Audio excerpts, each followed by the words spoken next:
శ్రీ గణేశాయ నమః. శారదా గురుభ్యో నమః. ఈటీవీ లైఫ్ ఆధ్యాత్మిక ఛానల్ ప్రేక్షకులకు శుభోదయం. శ్రీరస్తు కార్యక్రమానికి శుభస్వాగతం. కార్యక్రమంలో శుభతిథి అంశంలో నేటి పంచాంగ వివరాలు చూద్దాం. ఆంగ్ల తేదీ 10వ తేదీ 1వ నెల 2026 సంవత్సరం శనివారం. స్వస్తి శ్రీ చాంద్రమాన శ్రీ విశ్వావసునామ సంవత్సరం, దక్షిణాయనం, హేమంత ఋతువు, పుష్యమాసం, కృష్ణపక్షం, సప్తమి తిథి ఉదయం 11 గంటల 12 నిమిషాల వరకు, అనంతరం అష్టమి. హస్తా నక్షత్రం సాయంత్రం 6 గంటల 36 నిమిషాల వరకు, అనంతరం చిత్తా నక్షత్రం. అతిగండ యోగం రాత్రి 8 గంటల 9 నిమిషాల వరకు, అనంతరం సుకర్మ యోగం. భవకరణం ఉదయం 11 గంటల 12 నిమిషాల వరకు, అనంతరం బాలవకరణం. వర్జం తెల్లవారుజామున 3 గంటల 12 నిమిషాల నుండి 4 గంటల 55 నిమిషాల వరకు. నేటి దుర్ముహూర్తం ఉదయం 6 గంటల 44 నిమిషాల నుండి 8 గంటల 13 నిమిషాల వరకు. నేటి అమృత ఘడియలు మధ్యాహ్నం 12 గంటల 16 నిమిషాల నుండి 1 గంట 57 నిమిషాల వరకు. నేటి రాహుకాలం ఉదయం 9 గంటల నుండి 10:30 గంటల వరకు. యమగండ మధ్యాహ్నం 1 గంట 30 నిమిషాల నుండి 3 గంటల వరకు. ఇక ఈనాటి తిథివార నక్షత్రాలను అనుసరించి చేయదగిన దేవతోపాసన గురించి విచారించినట్లయితే ఈనాడు సప్తమి శనివారం. దీనితో పాటు హస్తా నక్షత్రం. చంద్రుడు అధిష్టానంగా ఉన్నటువంటి నక్షత్రం హస్తా నక్షత్రం. గ్రహాలలో 7వ గ్రహమైనటువంటి శనైశ్చరుడు అధిష్టానంగా కలిగినటువంటి వారం ఈ శనివారం.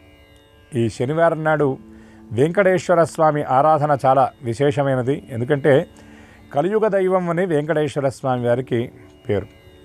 కృతేతు నారసింహశ్చ త్రేతాయాం రఘునందన ద్వాపరే వాసుదేవశ్చ కలౌ వెంకటనాయక అని మనకి పురాణం చెప్తున్నటువంటి విషయం. యుగ దైవం వెంకటేశ్వరుడు. కృతయుగంలో నారసింహుడు ఎలా అయితే యుగదైవమో, త్రేతాయుగంలో సాక్షాత్తు ధర్మస్వరూపుడైనటువంటి రామచంద్రుడు ఏ విధంగా అయితే ఆ యుగదైవమో, ద్వాపర యుగంలో వాసుదేవుడు సాక్షాత్ కృష్ణ పరమాత్మ ఈ విధంగా యుగదైవమో, ఈ కలియుగంలో వెంకటేశ్వరుడు యుగదైవం. ఈ శనివారం నాడు వెంకటేశ్వర ఆరాధన చేసినటువంటి వాళ్లకు సమస్త ఈప్సితాలు సిద్ధించడంతో పాటు జాతకంలో శనైశ్చరుడు ఏలినాడు శని అంటారు. అంటే జన్మరాశి యందు, జన్మరాశికి 12వ స్థానం యందు, జన్మరాశికి 2వ స్థానం యందు శని సంచారం 2.5 సంవత్సరాలు కనుక జరిగినట్లయితే దీన్ని ఏలినాడు శని అని పిలుస్తారు.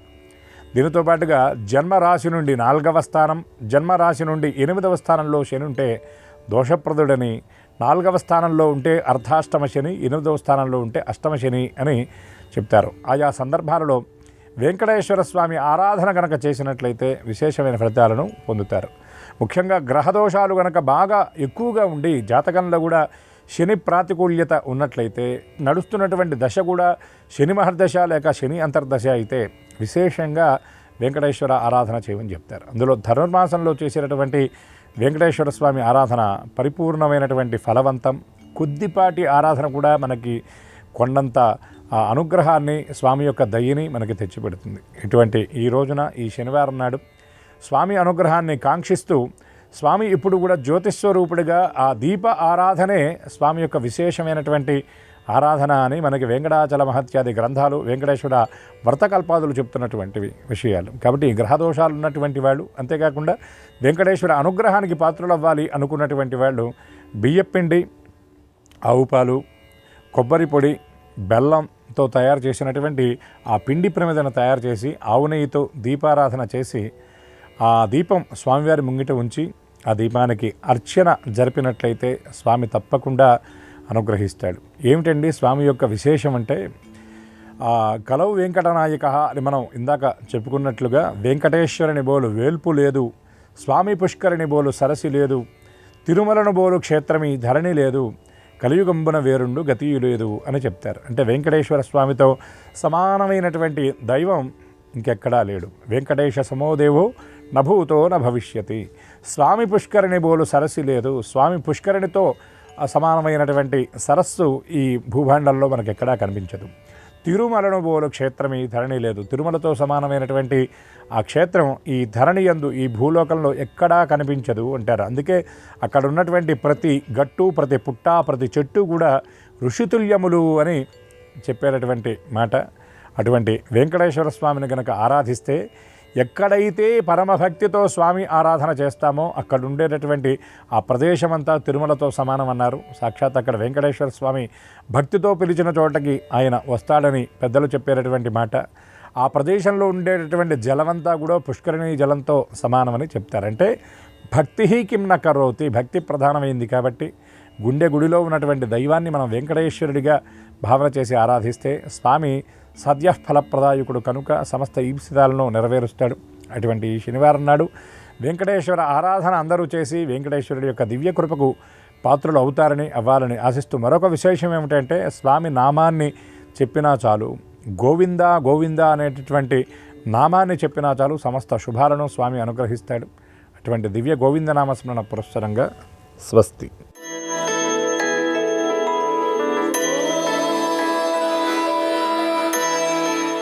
ఈటీవీ లైఫ్ ఆధ్యాత్మిక ఛానల్ ప్రేక్షకులందరికీ నమస్కారం. శ్రీరస్తు కార్యక్రమంలో గ్రహయోగం అంశానికి స్వాగతం. ఈనాటి గ్రహయోగం శీర్షికలో మేషాది ద్వాదశ రాశుల వారికి కలిగే శుభ అశుభ ఫలితాల్ని, అవసరమైన సందర్భాల్లో ప్రత్యామ్నాయ మార్గాల్ని తెలుసుకుంటారు.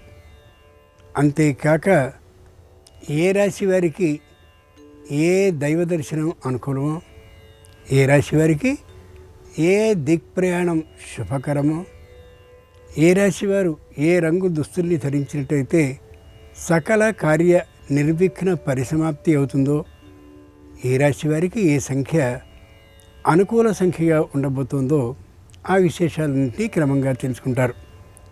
వీటితో పాటు ఆంజనేయుడు సకల కార్య సంసాధకుడు. ఏ పనినైనా సరే ప్రాణాలకి తెగించి చేసేటటువంటి ఉత్తముడు. సాక్షాత్తు వాయుపుత్రుడు. సర్వదిక్కులకి తన శక్తిని వ్యాపింపచేయగలిగినటువంటి మహాద్భుతమైన శక్తిమంతుడు.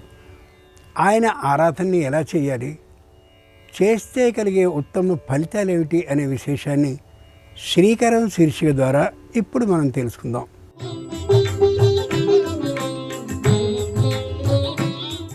శనివారం నాడు ఆంజనేయ స్వామి ఆరాధన, హనుమంతుని ఆలయ దర్శనం, హనుమ మంత్ర జప సాధన, హనుమాన్ చాలీసా పఠనం విశేష ఫలితాన్ని కలిగిస్తాయి. శనివారం హనుమంతుడి ఆరాధన వల్ల శని దోషాలు నివృత్తమవుతాయి. హనుమను ప్రతి శనివారం నియమపూర్వకంగా పూజించేవారిని తాను ఎప్పుడూ బాధించను అని శని భగవానుడు హనుమ భక్తులకు వరం ఇచ్చాడు. శనివారం నాడు ఆంజనేయుణ్ణి నువ్వులు, జిల్లేడు పువ్వులు, నీలిరంగు పుష్పాలు వంటి వాటితో అష్టోత్తర శతనామ సహితంగా పూజించాలి. శని దోష నివారకాయ శ్రీరామదూతాయ హనుమతే నమః అనే మంత్రాన్ని 108 మార్లు ప్రతి శనివారం స్మరించుకుంటూ ఉండాలి. శనివారం నాడు ఇంట్లో లేదా ఆలయంలో హనుమంతుణ్ణి తమలపాకులతో పూజించడం మంచిది. శనివారం నాడు నువ్వుల నూనెతో సింధూరాన్ని కలిపి ఆంజనేయ విగ్రహానికి పూసి అలంకరించడం వల్ల భౌతిక పరంగా ఉన్న శని దోషాలకి నివృత్తి ఏర్పడుతుంది. శనివారం వీలైనంతగా హనుమ నామస్మరణని చేయడం ద్వారా కార్య అనుకూలతని ప్రతి రంగంలోనూ సాధించవచ్చు. కార్యాల్లో విజయం సాధించడానికి హం హనుమతే నమః అనే మంత్రాన్ని స్మరించడం శ్రేయస్కరం, అవశ్య ఆనందదాయకం. ముందుగా నేటి పంచాంగం. ఈరోజు పుష్య బహుళ సప్తమి తదుపరి అష్టమి, శనివారం, నక్షత్రం హస్త. ఇక నేటి గ్రహస్థితిని పరిశీలించి చూస్తే మిథునంలో గురువు, సింహంలో కేతువు, తులలో చంద్రుడు, ధనుస్సులో రవి, కుజ, బుధ, శుక్రులు, కుంభంలో రాహువు, మీనంలో శని ఉన్నారు. తాత్కాలికమైన ఈ గ్రహస్థితికి అనుగుణంగా మేషాది ద్వాదశ రాశుల వారి ఫలితాలని క్రమంగా పరిశీలించి చూద్దాం. ముందుగా మేషరాశి.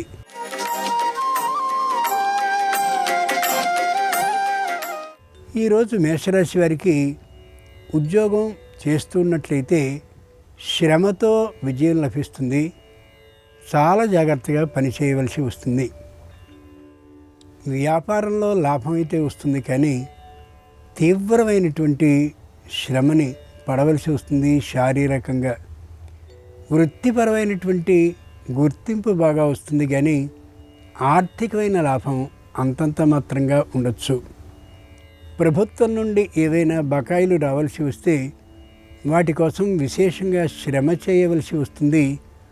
విజయం లభించే అవకాశం ఉంది, కానీ కొద్ది ఆలస్యం కావచ్చు. శనివారం సందర్భంగా మేషరాశి వారు వీరాంజనేయ స్వామి వారిని పూజించి అరటి పండ్ల నైవేద్యంగా సమర్పిస్తే మనశ్శాంతి కలుగుతుంది సర్వరంగాల్లోనూ. తూర్పు దిక్ ప్రయాణం అనుకూలం.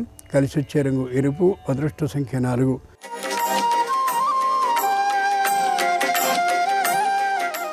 ఈరోజు వృషభ రాశి వారి ఫలితాల్ని పరిశీలించి చూస్తే ఉద్యోగం చాలా శ్రమదాయకంగా అనిపించి కొన్నాళ్ల పాటు విశ్రాంతి తీసుకుందాం అనేంత చికాకుగా అనిపించవచ్చు. తమతో పనిచేసే ఉద్యోగులు, తమ క్రింద పనిచేసే ఉద్యోగులు పైవారికి ఏవేవో చెప్పేటటువంటి కారణంగా ఆ చేస్తున్నటువంటి ఉద్యోగ స్థలం కొద్ది ఇబ్బంది కలిగించేదిగా అనిపించవచ్చు. ఎవరితో ఏ మాట మాట్లాడినప్పటికీ కూడా బాగా ఆలోచించి మాట్లాడాలి తప్ప వెంటనే తొందరగా మాట్లాడడం అంత సరికాకపోవచ్చు. శనివారం సందర్భంగా వృషభ రాశి వారు భక్తాంజనేయ స్వామి వారిని పూజించి ద్రాక్ష పండ్లను నైవేద్యంగా సమర్పించినట్లయితే శుభవార్తను వినే అవకాశం ఉంటుంది. ఆగ్నేయ దిక్ ప్రయాణం అనుకూలం. కలిసి వచ్చే రంగు ఎరుపు. అదృష్ట సంఖ్య 5.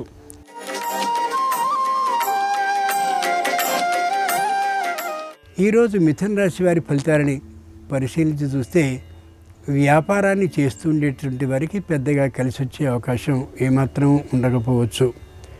వృత్తి చేస్తూ ఉండేటటువంటి వారికి తీవ్రమైన శ్రమ అని అనిపిస్తూ ఉండొచ్చు కూడా. ముఖ్యంగా లోహాలతో కూడినటువంటి యంత్రాల పని చేసేటటువంటి వారు ఏ విధమైన శారీరకమైన అంగవైకల్యము కలగకుండా ఉండేలా మరింత జాగ్రత్తగా ఆ పని చేస్తూ ఉండడం అవసరం. విద్యుత్తుకి సంబంధించినటువంటి ఏ ఇబ్బందులు రాకుండా ఉండేలా మరింత ఏకాగ్రతతో పనిచేయడం చాలా అవసరం. సంతానానికి సంబంధించినటువంటి అభివృద్ధి విద్యా విషయంలో చూస్తూ ఉండే కారణంగా ఆనందంగా ఉండగలుగుతారు. శనివారం సందర్భంగా మిథున రాశి వారు దాసాంజనేయ స్వామి వారిని పూజించి బత్తాయి పండ్లను నైవేద్యంగా సమర్పించినట్లయితే ఆరోగ్య సిద్ధి కలుగుతుంది.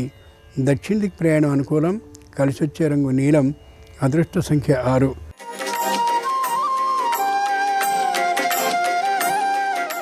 ఈరోజు కర్కాటక రాశి వారి ఫలితాలని పరిశీలించి చూస్తే లౌక్యం అవసరమే తప్పక ఉన్నట్లుగా మాట్లాడే అవకాశం ఏమాత్రమూ సరికాదు. ప్రతి విషయంలోనూ కూడా ఆర్థికమైనటువంటి విషయాలు కానీ వచ్చినట్లయితే మరింత జాగరూకతతో వ్యవహరించి తీరవలసిందే. మరొకరి కుటుంబ వ్యవహారాల్లో జోక్యం చేసుకోవడం, మధ్యవర్తిత్వం ఏమాత్రమూ సరి కానే కాదు. న్యాయస్థానానికి సంబంధించినటువంటి సాక్ష్యాలు, ప్రమాణాలు, ఆధారాలు వంటి వాటి విషయాల్లో ఏమాత్రమూ తలదూర్చకుండా ఉండడం చాలా ఉత్తమం. శనివారం సందర్భంగా కర్కాటక రాశి వారు అభయాంజనేయ స్వామిని తమలపాకులతో పూజించి వారికి ప్రీతికరమైనటువంటి దధ్యోదనాన్ని నైవేద్యంగా సమర్పించినట్లయితే సకల కార్య సిద్ధి కలుగుతుంది. నివృత్తి దిక్ ప్రయాణం అనుకూలం. కలిసి వచ్చే రంగు నలుపు. అదృష్ట సంఖ్య 3.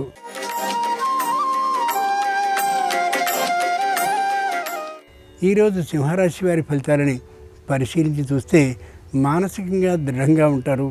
శారీరకంగా మాత్రం అనారోగ్యపరంగా ఉండే అవకాశం ఉంటుంది. వెంటనే వైద్య సలహాని తీసుకుని ఔషధ సేవ చేయడం ఎంతైనా అవసరం.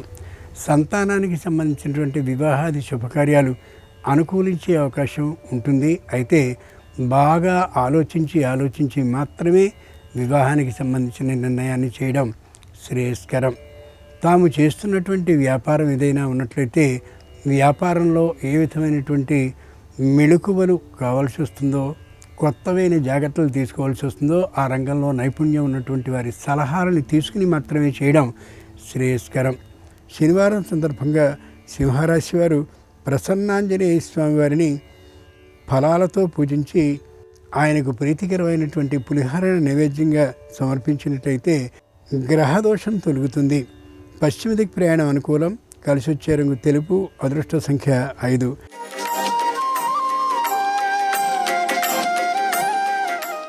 ఈరోజు కన్యారాశి వారి ఫలితాలని పరిశీలించి చూస్తే ఎవరితోనూ వాద విరోధాలు లేకుండా చూసుకుంటారు.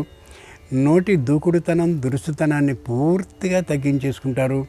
కుటుంబంలో ఏ విధమైనటువంటి వాద భేదాలు లేకుండా ఉండేలాగా, ఎవరికి అభిప్రాయ భేదాలు కలగకుండా ఉండేలా చాలా జాగ్రత్తగా చూసుకుంటూ ఉంటారు. భార్యకు కానీ అలాగే సంతానానికి కానీ తాత్కాలికమైనటువంటి అనారోగ్యం కలిగే అవకాశం ఉంది కాబట్టి ముందుకు ముందే ఔషధ సేవని అవసరమైన సందర్భాల్లో చేయడం చాలా అవసరం. దూరభార ప్రయాణాలు చేసేటప్పుడు మాత్రం తగినటువంటి భద్రతా ప్రమాణాలని పాటించి తీరాలి. శనివారం సందర్భంగా కన్యారాశి వారు పంచముఖ ఆంజనేయ స్వామి వారిని వెన్నతో అభిషేకించినట్టయితే, అరటి పండ్లను నైవేద్యంగా సమర్పించినట్టయితే ఆకస్మిక ధనలాభం, వృత్తి వ్యాపారాల్లో కలిగే అవకాశం ఉంటుంది. వాయువ్యదిక్ ప్రయాణం అనుకూలం. కలిసి వచ్చే రంగు ఆకుపచ్చన. అదృష్ట సంఖ్య 9.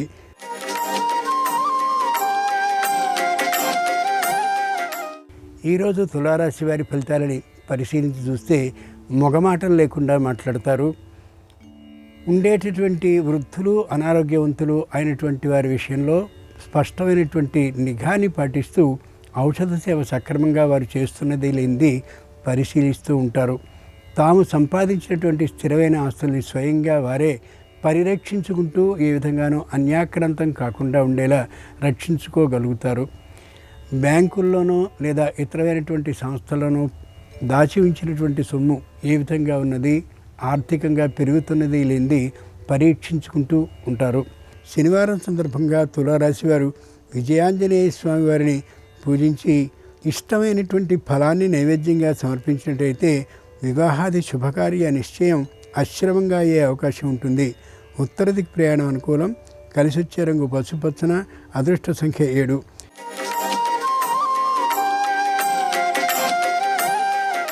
ఈరోజు వృశ్చిక రాశి వారి ఫలితాలని పరిశీలించి చూస్తే వ్యాపారంలో లాభం లేకపోయినా ఆ విషయాన్ని పైకి తేలకుండా ఉంటారు. వృత్తిపరమైనటువంటి నైపుణ్యం బాగా ఉన్నప్పటికీ కూడా ఆర్థికమైనటువంటి లాభం ఏమాత్రం ఉండకపోవచ్చు. అయినా చాలా జాగ్రత్తగా ఉండగలుగుతారు. ముఖంలో ఆ అభిప్రాయాన్ని కనిపించనీయకుండా ఉంటారు. రుణదాతలైనటువంటి వారు ఎవ్వరూ కూడా ఒత్తిడి చేయకుండా ఉండేలా ఎప్పటికప్పుడు వ్యాపార పరిస్థితిని వారికి తెలియచేస్తూ ఉంటారు. కుటుంబంలో సంతానం చక్కనైనటువంటి విద్యా ప్రతిభని చూపిస్తూ ఉండేటటువంటి కారణంగా ఆనందంగా ఉండగలుగుతారు.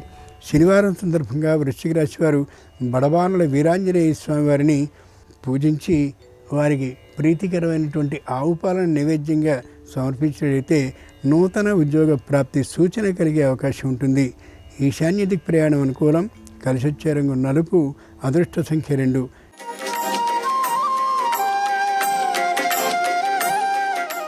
ఈరోజు ధనురాశి వారి ఫలితాలని పరిశీలించి చూస్తే శారీరకమైనటువంటి తాత్కాలిక అనారోగ్యానికి తగినటువంటి ఔషధ సేవని చేస్తూ ఉంటారు.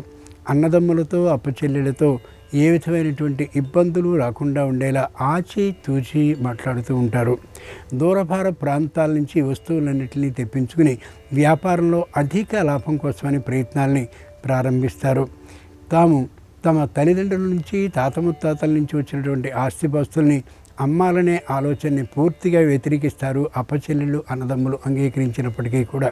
శనివారం సందర్భంగా ధనురాశి వారు శనిగ్రహాన్ని 19 మార్లు మంత్రపూర్వకంగా సేవించినట్లయితే తప్పక అనుకూల ఫలితాలు కలుగుతాయి. విఘ్నాలన్నీ తొలగిపోయి వృత్తి, ఉద్యోగ, వ్యాపారాల్లో. ఆగ్నేయ దిక్ ప్రయాణం అనుకూలం. కలిసి వచ్చే రంగు పసుపచ్చన. అదృష్ట సంఖ్య 4.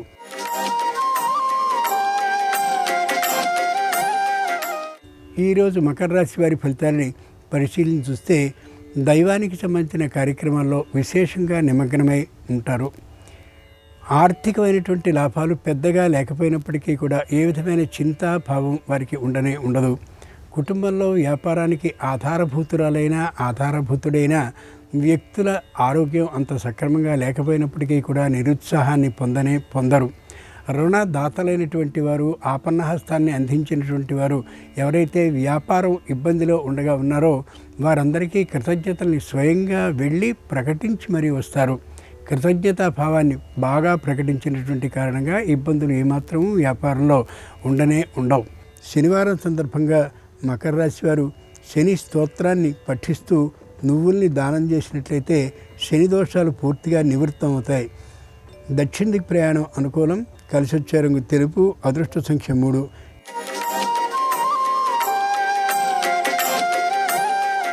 ఈరోజు కుంభరాశి వారి ఫలితాలని పరిశీలించి చూస్తే కుటుంబం అంతా ఆనందంతో తేలియాడుతూ ఉంటుంది. వృత్తిపరమైనటువంటి ఆదాయం విశేషంగా ఉండే అవకాశం గోచరిస్తోంది. వ్యాపారపరమైనటువంటి ఆదాయం మరింత రావడం కోసమని చేస్తుండే ప్రయత్నాలన్నీ కూడా సఫలం అయ్యే అవకాశాలు దాదాపుగా కనిపిస్తూ ఉండొచ్చు. నోటి దూకుడుతనం, దురుసుతనం ఏమాత్రమూ లేనటువంటి కారణంగా ఎక్కడెక్కడి వారు మరింతగా పరిచితులు అవుతూ వ్యాపార అభివృద్ధికి, వృత్తి నైపుణ్యానికి తోడ్పడుతూ ఉండొచ్చు. సంతానం ఇంకా విద్యార్థి దశలో కానీ ఉన్నట్లయితే మధ్యమ స్థాయి నుండి మెల్లగా పై స్థాయికి వారి విద్యా ప్రమాణాలు పెరిగే అవకాశం ఉంటుంది. శనివారం సందర్భంగా కుంభరాశి వారు రామాంజనేయ స్వామి వారిని పూజించి ఆవునేతి దీపాలని ఆయనకు సమర్పించినట్లయితే హారతి రూపంగా తప్పక సకల విఘ్నాలు తొలగిపోయి వ్యాపారంలో లాభం కలిగే అవకాశం ఉంటుంది. నిరుతి దిక్ ప్రయాణం అనుకూలం. కలిసొచ్చే రంగు నీలం. అదృష్ట సంఖ్య 7.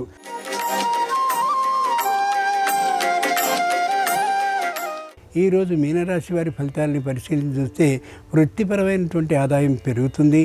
వ్యాపారపరమైనటువంటి ఆదాయం మరింతగా వస్తూ ఉంటుంది. ఉద్యోగపరమైనటువంటి ఆదాయం పర్వాలేదు అన్నట్లుగా వస్తూ ఉంటుంది. ముఖ్యంగా న్యాయస్థానంలో ఉన్నటువంటి ఒక అభియోగం అనుకూలమైనటువంటి తీర్పు లభించేందుకు విశేషంగా పత్రాలని సమర్పించవలసి వస్తూ ఉంటే ఆర్థికమైనటువంటి ఇబ్బందిని తాత్కాలికంగా ఎదుర్కొంటూ ఉండే అవకాశం గోచరిస్తోంది. కుటుంబంలో అందరికీ కూడా తాత్కాలికంగా ఉండే అనారోగ్యం క్రమక్రమంగా తీరిపోతూ ఉండే కారణంగా హర్షం వ్యక్తం అవుతుంది కుటుంబం మొత్తంగా. శనివారం సందర్భంగా మీనరాశి వారు శ్రీ వెంకటేశ్వర స్వామి వారిని మల్లెపూలతో అర్చించి ఆయనకు ప్రీతికరమైనటువంటి పొంగలిని నైవేద్యంగా సమర్పించినట్లయితే అనారోగ్యం తొలగిపోయి ఆరోగ్యం కుదుటపడే అవకాశం ఉంటుంది. తూర్పు దిక్ ప్రయాణం అనుకూలం. కలిసొచ్చే రంగు నలుపు. అదృష్ట సంఖ్య 8. ఇవి ఈనాడు ద్వాదశ రాశుల వారికి కలిగే శుభ అశుభ ఫలితాలు. ఈరోజు శనివారం అయినటువంటి సందర్భంగా ఆ శనిగ్రహ అనుగ్రహం సంపూర్ణంగా సర్వరాశుల వారికి కలగాలని హృదయపూర్వకంగా ప్రార్థిస్తూ స్వస్తి.